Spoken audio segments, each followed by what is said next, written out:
Hello and welcome back to the Surfer's Library. I'm Billy Jack, your guide through the pages of surf history, culture, and legend. Today's reading comes from Corky Carroll's autobiography titled Not Done Yet. You know, I got a number of books for Christmas, and this is actually one of them.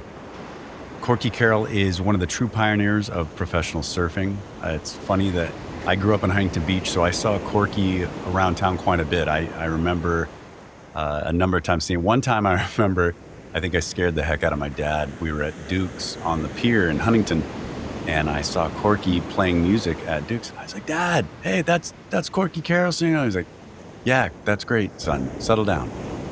Corky was in just about every movie from the 60s and the 70s. Then he pops back up. I remember Surfer Magazine had a TV show on ESPN.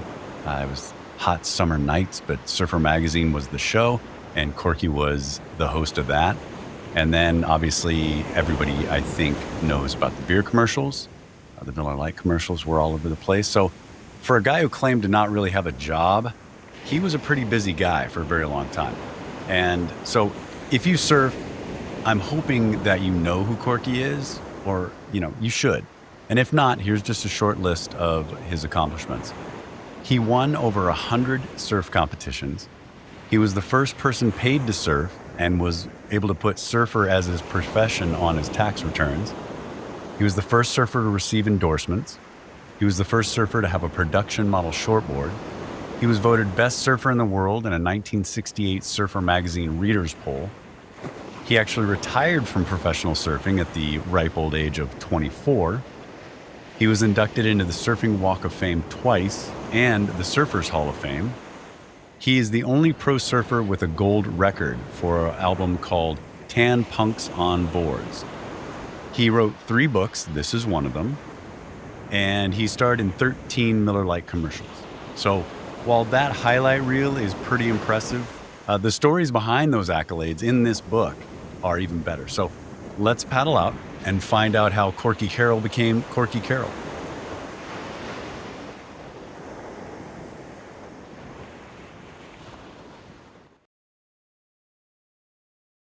Prelude.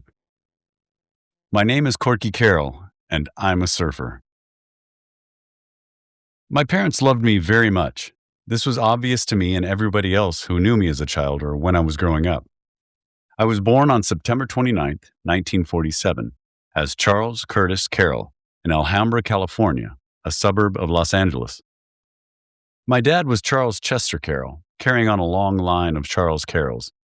He was an electrician, and my mom, Nellie, was a homemaker who had been a singer when she was younger.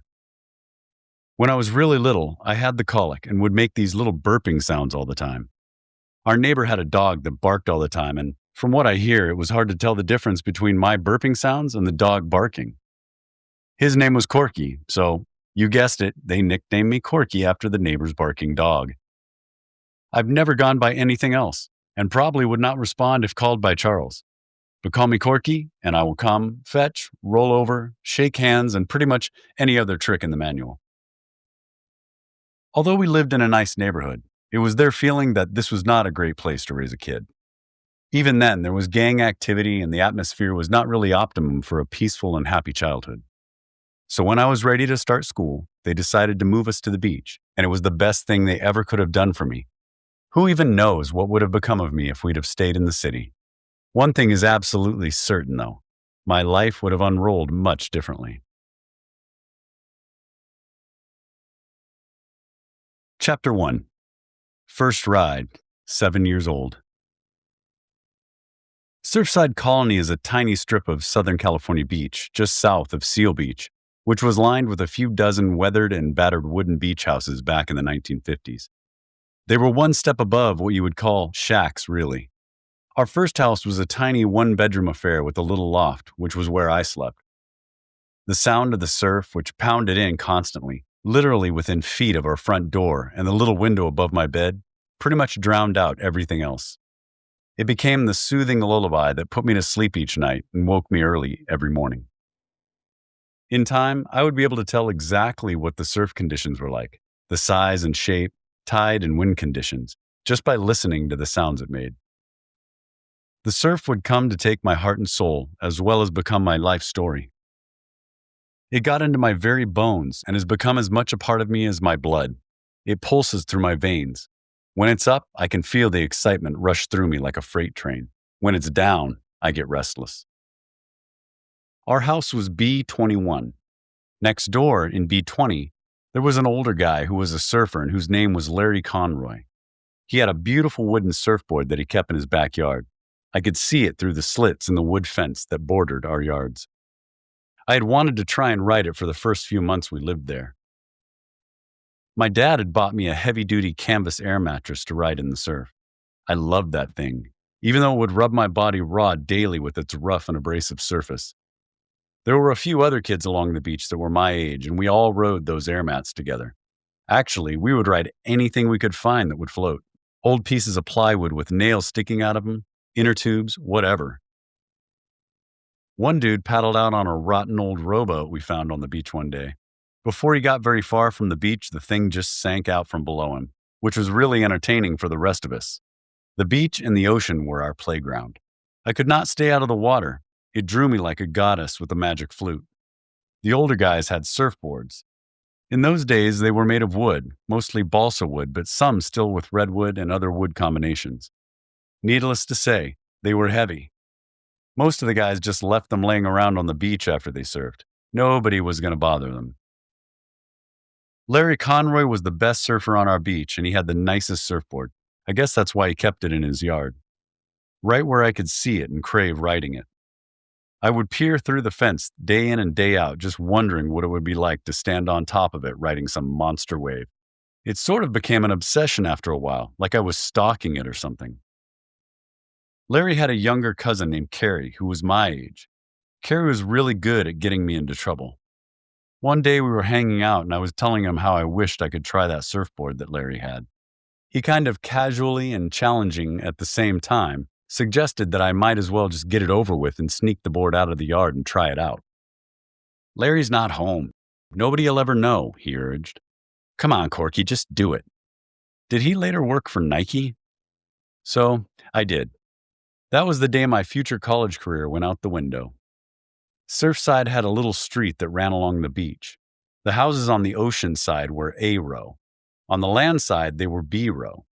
Our house was on the inland side of the street, but there were no houses directly across the street on the beach side.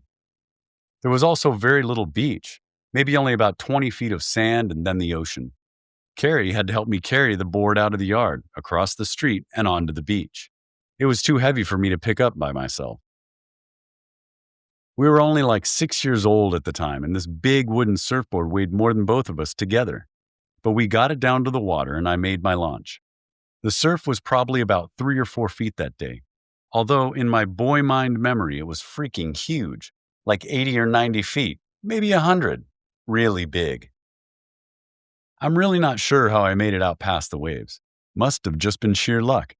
But there I was, sitting on Larry Conroy's beautiful balsa wood surfboard, outside the surf and living life large.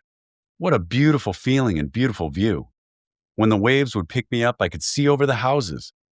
There was a seafood restaurant on either side of Pacific Coast Highway, which was right behind our house, named Sam's. Sam's had a big neon fish sign on its roof, and I could see it from the board when I would float over the wave crests. This was breathtaking. But the idea was to ride this thing, not just sit there basking in the flora and fauna and enjoying the view. What I had not counted on was the current. I had floated a little bit north up the beach, and without really realizing it, I was now out in front of a couple of houses that were on A row. The front of the houses on A row were on wooden pilings, keeping them out of the water. That's how short the beach was. A large wave came along, and I decided it was time to try this out. Taking off on an air mat was one thing. You were laying down and they were floaty and full of air. On a surfboard, there was way more speed and they are long and pointed. As this mountain of water lifted me skyward, I paddled my guts out and caught it. I leapt to my feet just like I had seen the older guys do a zillion times and prepared to take the drop. What a rush! But, as often happens on people's first attempt at this, the nose of the board buried into the bottom of the wave and sprung me off like a large springboard. Boing! I remember looking straight at a house right in front of me as I was flying through the air. Uh-oh. Lucky for me, I came out of the bone-crushing wipeout unscathed, but Larry's board didn't fare so well. It had hit one of the pilings under the house and had a giant gash in one rail. I was in deep cat poo-poo. Cat poo-poo is much like doggy doo-doo, but smells worse. Conferring with Carrie, we came up with the only workable solution that seemed available at the time. We would put the board back and never say a word. This started a sort of bad pattern of behavior for me. I became obsessed with learning to ride surfboards. When the older dudes would leave their boards lying around on the beach and go home, I would sneak them out into the surf, and oftentimes would not return them in as good a condition as when I took them. Rumors ran rampant, and eventually I was busted as the bad boy board bandit of Surfside Colony. One day, all the older dudes got together and went to my dad. They told him that either I'd get my own surfboard or they were going to drown me. I'm not sure how much consideration he gave this choice, but I'm sure there was at least one or two chin-rubbing hmms involved. On Christmas morning of 1957, I woke up to find my brand new 8.7 balsa wood surfboard lying on our living room floor under the Christmas tree. It weighed 3 pounds more than I did. Perfect. Christmas time in Southern California is a lot nicer than many places in the world. But even so, it's cold. And that Christmas day was clear and very cold. Nonetheless, I had to try out my new board. It had been handmade by a guy named Dick Barrymore, who was a Los Angeles City fireman that lived in nearby Seal Beach. He made surfboards out of his garage and also surfing and skiing films as a hobby. He would later become very well known as a leading ski movie maker. My dad had asked him to make me the board. It was sort of like what a speed-shaped board would look like today, a little narrow with a pintail. That means the tail was drawn to a point at the back and is generally used on big wave boards. Why he made me this type of shape, I don't know, but I loved it. No, I adored it. The first challenge for me that morning was getting the board across the street and into the water. We had moved up the street to B44, a slightly bigger house with 3 little bedrooms. Mine had a balcony where I could hang out and watch the surf all the time. But it was still on the inland side of the street, so I had to learn how to get my board to the water without dragging it. It was too heavy for me to carry by myself. I developed the end-around-end method. I would pick up the tail and move it around to the front, and then the nose and move it around to the front, and eventually I would walk the board down to the water and get onto it and paddle out. It wasn't pretty, but it got me there and back. The actual distance from our yard to the water was probably only 50 feet at the most, but it was still a job to walk the big wooden surfboard over and back. On that Christmas morning, I was not to be denied. I got my new board into the water and launched it on its maiden surf voyage. Wearing only a pair of swimming trunks, as we had no wetsuits back then, I shivered my way out through the waves and got ready for my first ride. Lucky for me, it was very small that morning, and there was nobody else around. I spotted a clean little wave coming my way and went for it. I felt the speed of the board increase as I caught the wave and I jumped to my feet. Wow, there it was. I was standing on my board and racing down the face of the wave towards the left. My right foot was forward, making me what is called a goofy foot, so I was facing the wave. To my amazement, I didn't fall when the wave broke. I just kept going all the way to the beach and stepped off. Oh, hell yes. I was definitely going to like this. For a surfer, your first surfboard is much like your first car or your first lover. You remember every curve, every line, every detail. You remember the feel as she moved through the water, the agony of getting her first scratch, and the smell of resin the first time you patched her. I loved my first board and took great care of her. From the point on her nose to the wood-burned Barrymore hand-done label on the tail. She had a pine skeg, or surfboard fin. I rode her hard and definitely put her away wet. As time went on, surfboards were all starting to be made out of polyurethane foam, and soon, balsa wood would become a material of the past. I'm just glad I was one of the lucky ones who learned on a wooden board.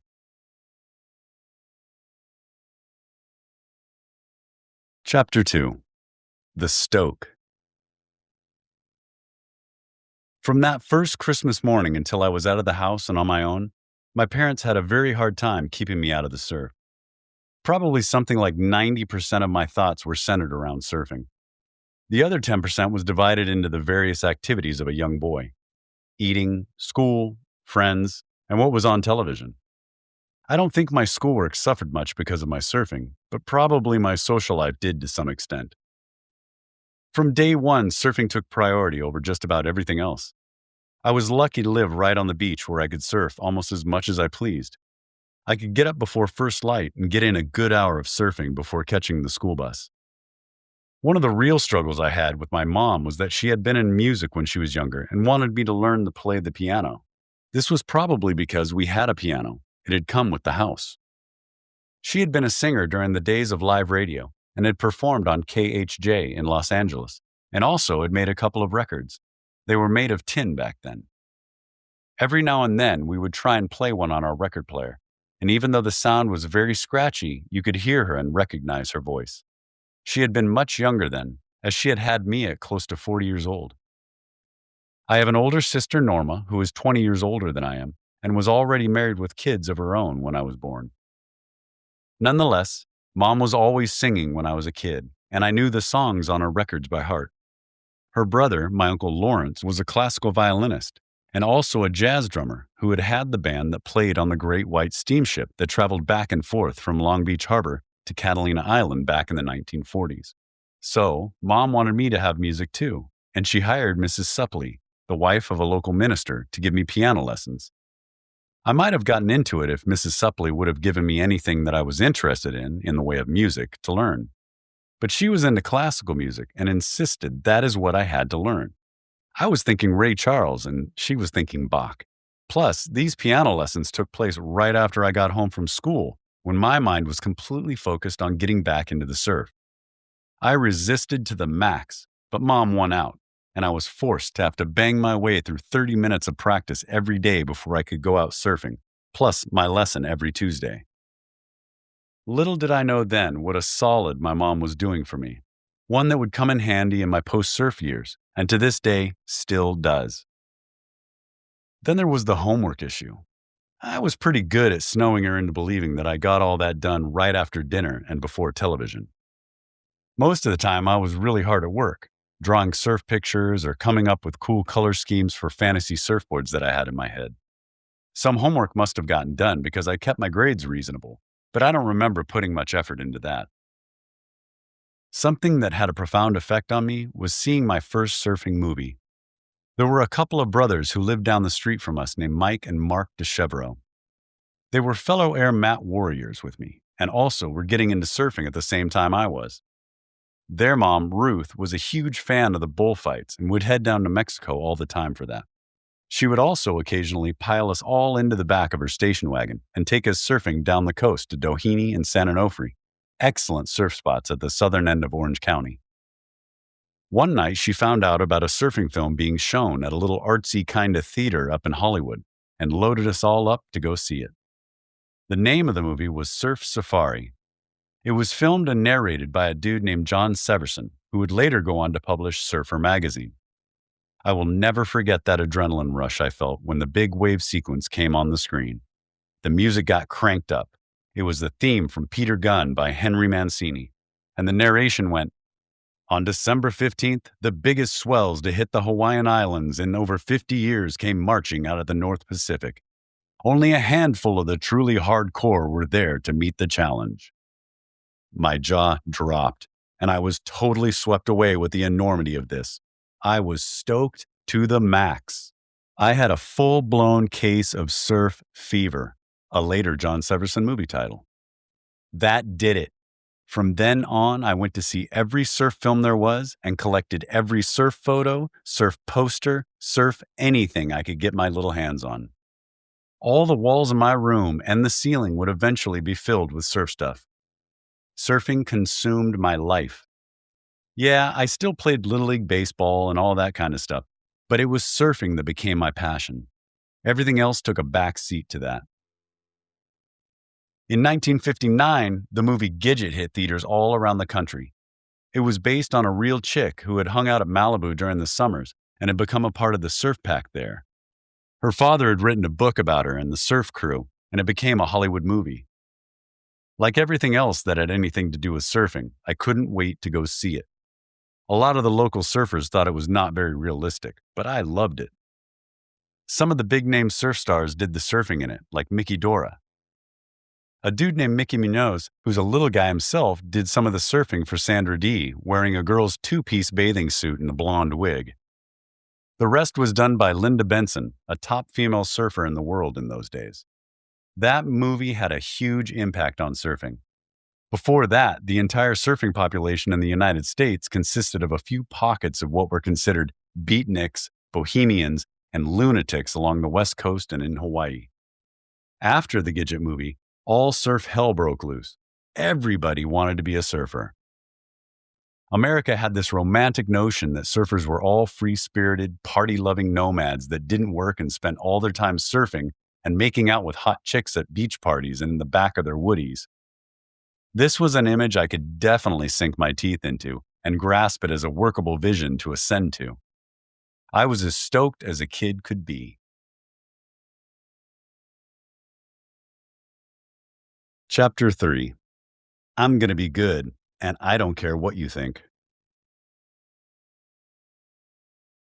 With the gaining popularity of surfing came surfing publications. One day, somebody at school told me there was a surfing newspaper and that it had come out and had a killer photo of 3 guys on a giant wave at Makaha, Hawaii on the cover. The word was that they had them for sale at the Ole Surf Shop in Sunset Beach, about a half-mile south of our house. When I got home, I squealed, whined, and begged my mom relentlessly until she coughed up $1. Then I jumped on my trusty Schwinn 3-speed and flew down the road as fast as my little legs could pedal. The Ole Surfboard Shop was an old Quonset hut converted into a tiny showroom in front with the entire manufacturing process done in the back. That was back in the days of real surf shops.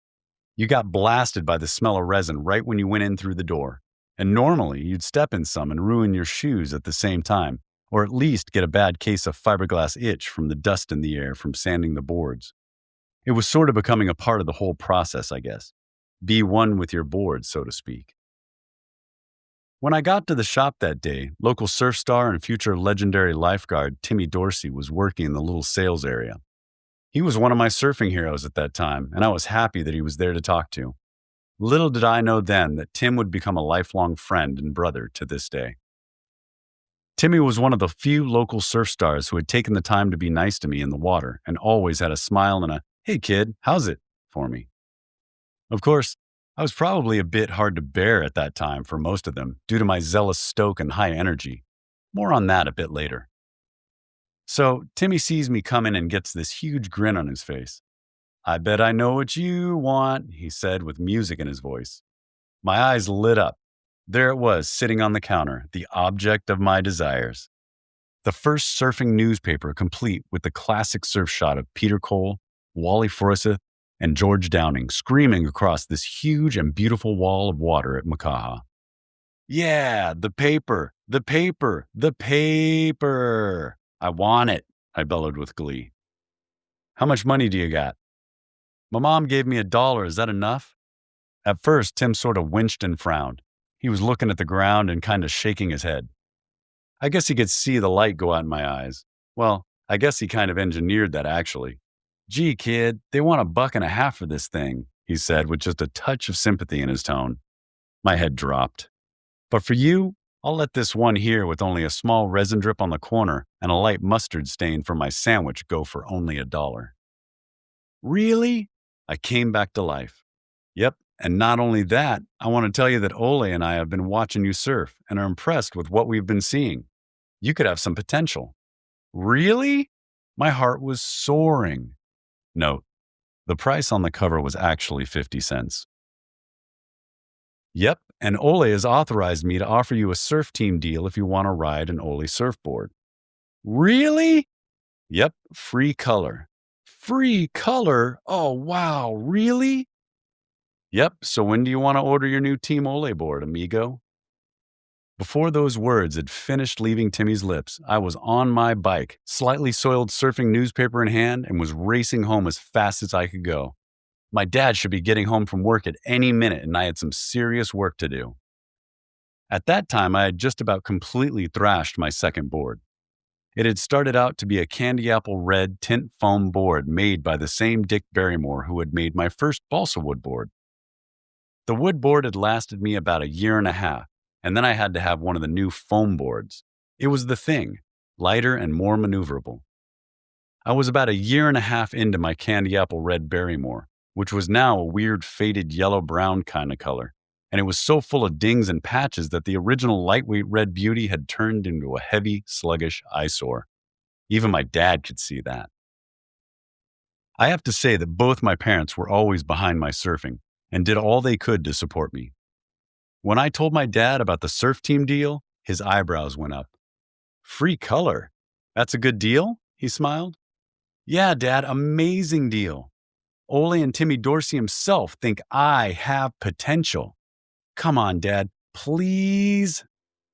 This conversation went on for about a month until he finally caved in and agreed to buy me the board. But I had to pay him back half of what it cost from my paper route. I think the free color price was $80, so I owed him $40. This was sort of the beginning of him trying to teach me the value of things. The day I ordered my first Ole still stands out in my dimly lit memory banks. Tim and I went over a few different color combinations, and it was an agonizing process. A friend of mine who started surfing about the same time as I did, named Terry Odell, had a board with a topless mermaid painted on the nose, which I thought was extremely cool. But my mom might not like that. After a while, I finally settled on 3 color panels: green, white, and red. Tim pointed out that this would look like a big Mexican flag. "Well, then I can yell, 'Ole!' on my Ole," I announced. This was like a strange omen for things to come later in both of our lives, which I'll get into when I get to that part of this story. One of my fondest memories of that first Ole board was the day when I went surfing in front of our house and there was a high tide running. As I mentioned earlier, the houses on the ocean side of the street were on pilings, and at the high tide, the surf actually went under the houses, kind of like the houses were on little piers or something. Across the street from our house was a single-story home owned by Mr. and Mrs. Cray. Just to the south of their house was a break of about 6 lots until the next house was on pilings, which was owned by the Hendershots.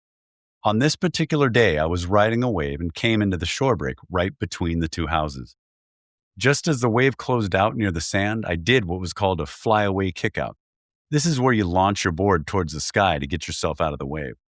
When I came up, I looked all around me and I could not find my board. My dad was standing on the street watching me at the time. He was a short and stocky kind of dude with curly hair and blue eyes. He loved to fish, but he never learned to swim. He was standing there with a kind of pissed off look on his face. "Hey, Dad, did you see where my board went?" I called out. He pointed towards the Cray's house. Uh-oh. There was my board sticking out of the Cray's kitchen window. I had launched it so high that it cleared their porch railing and went right through the glass window and into their kitchen sink. Only the tail end was sticking out. Oops. Being a team rider of sorts definitely bolstered my fresh, young, and growing surf ego and made me even more convinced than I had been before that I was going to surf and surf and surf and one day become a surf star like Timmy Dorsey and the guys who I'd seen in the surf movies and in that mustard-stained surfing newspaper. My little mind had begun to focus itself like it had no other purpose. When I saw somebody who surfed better than I did, I would watch them and try to copy some aspect of their surfing that I liked. A turn or a cutback or the way they held their arms. One day I'll never forget was when I saw Robert August surf in front of my house. He was wearing white trunks and had a light blue board. I thought that was totally cool looking and was thinking about painting my board light blue. About then, I saw one of Bud Brown's surf movies and had flipped out over the surfing of Phil Edwards and Dewey Weber.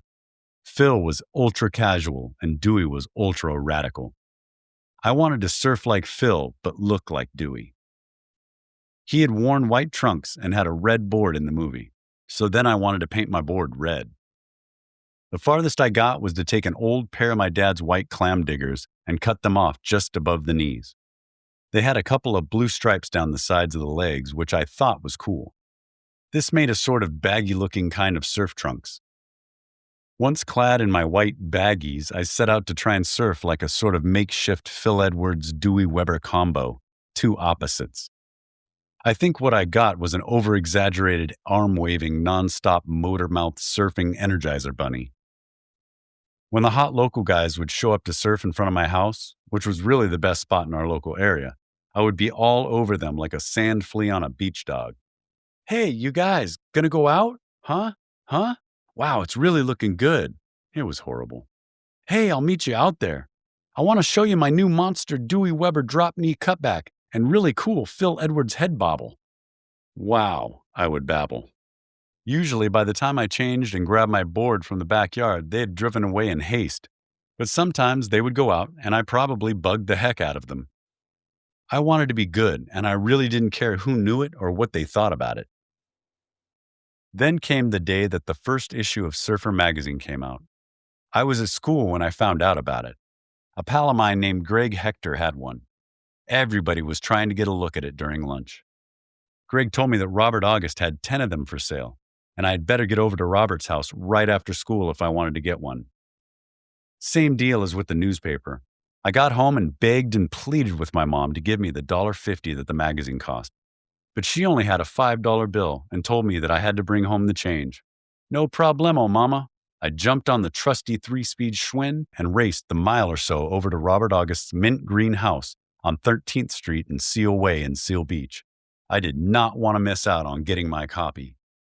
When I knocked on the door, Robert's dad, the legendary Blackie August, answered the door. Blackie was one of the real surf dudes from the early days of wooden boards. Wow, Blackie August. Wowie, wowie, I stammered. Blackie just smiled and looked at me. Is Robert home? I managed to spit out.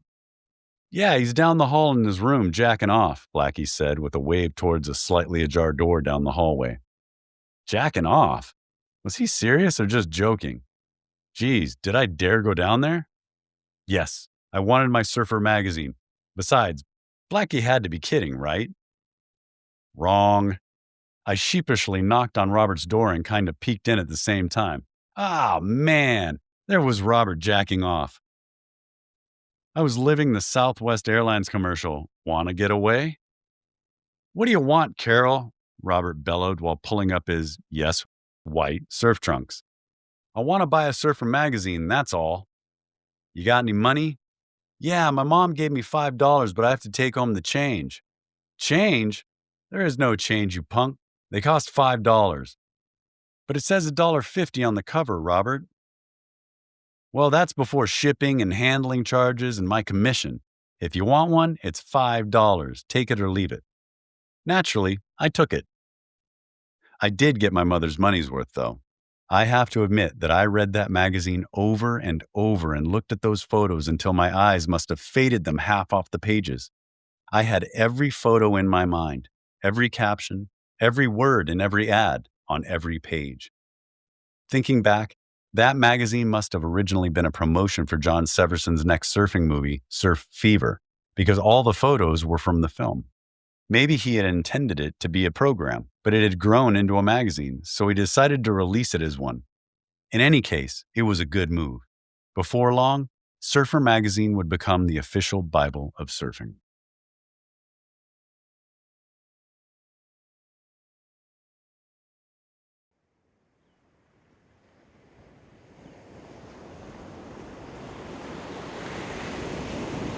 Well, that is going to do it for today's episode. I hope you enjoyed these excerpts from Not Done Yet by Corky Carroll.